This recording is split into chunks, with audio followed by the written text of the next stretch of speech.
اللهم صل على محمد عبدك ورسولك النبي الأمي الحمد لله الذي وكفى وسلام على عباده الذين اصطفى أما بعد فقد قال الله تبارك وتعالى في القرآن المجيد والفرقان الحميد أعوذ بالله من الشيطان الرجيم بسم الله الرحمن الرحيم قد أفلح من تزكى وذكر اسم ربه فصلى۔ میرے محترم دوستو، انسان کو اللہ تبارک و تعالیٰ نے، مجھے اور آپ کو اور سارے انسانوں کو اللہ پاک نے صرف عبادت کے لیے پیدا فرمایا ہے۔ وما خلقت الجن والانس الا لیعبدون۔ ہم نے انسانوں اور جنوں کو محض اپنی عبادت کے لیے پیدا کیا۔ اللہ تبارک و تعالیٰ کا ارشاد ہے، اللہ پاک فرماتا ہے، یا ایھا الذین آمنوا لا تلہکم اموالکم ولا اولادکم عن ذکر اللہ۔ اے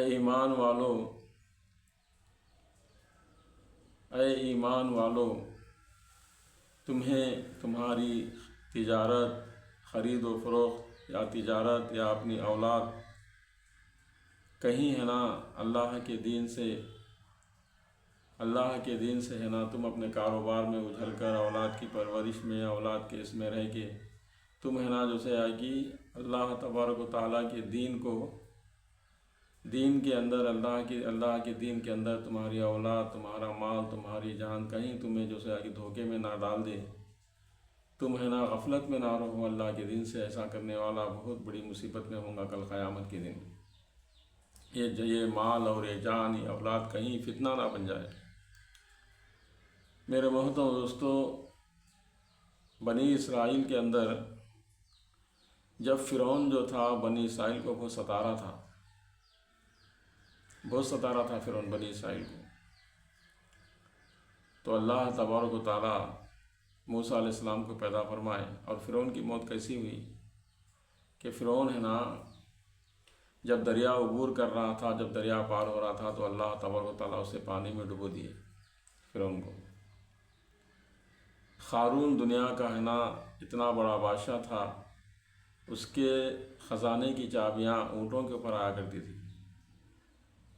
میرے محترم دوستو، دنیا کی ڈگری جو ہے، دنیا کی ڈگریاں، یہ دولت، یہ کوئی چیز ہے نا ہمارے کام آنے والی نہیں ہے۔ آخرت ہم اپنی آخرت کو بنانا ہے سب۔ دنیا میں رہ کے اللہ کے احکام پہ چلنا ہے، نبی کے طریقے پہ چلنا ہے۔ اور فرعون جب پانی میں ڈوب رہا تھا، اس وقت میں جبرائیل امین کھڑے ہوئے تھے دریا کے کنارے، دیکھ رہے تھے کہ جب پانی میں ڈوب رہا تھا فرعون، تو اس وقت میں ہے نا کیا کہنے لگا معلوم فرعون؟ میں موسیٰ و ہارون کے رب پہ ایمان لا مل کے بولا تھا، ایمان لا رہا ہوں، لیکن وہ آخرت یعنی کہ موت جب سامنے ہوتی اس وقت کا ایمان بھی کام میں نہیں آتا۔ جبرائیل امین سوچے اللہ تبارک تعالیٰ رحیم ہے، کریم ہے، کہیں اس کی بات کو قبول نہ فرما لے، اپنے پر کو سمندر میں ڈبو دیا اور سمندر کے ریت اور کیچڑ سے ہے نا اس کیچڑ کو لے کر اس کے منہ میں ڈال دیے فرعون کی۔ میرے محترم دوستو، یہ جوانی کی جو عبادت ہے، یہ عبادت اللہ کو بہت پسند ہے۔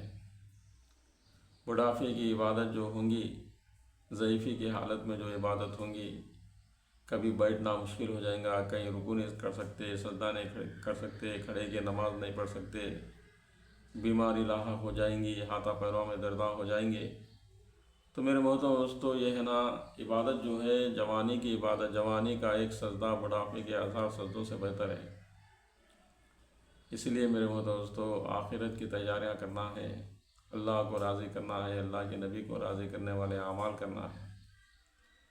حالات حاضرہ کو اگر دیکھیں گے تو ہمارا حال ایسا ہے میرے محترم دوستو، علامہ اقبال کی وہ نظم یاد آتی ہے، مسجد تو بنا لی پل بھر میں ایمان کی حرارت والوں نے، من اپنا پرانا پاپی ہے برسوں سے نمازی بن نہ سکا۔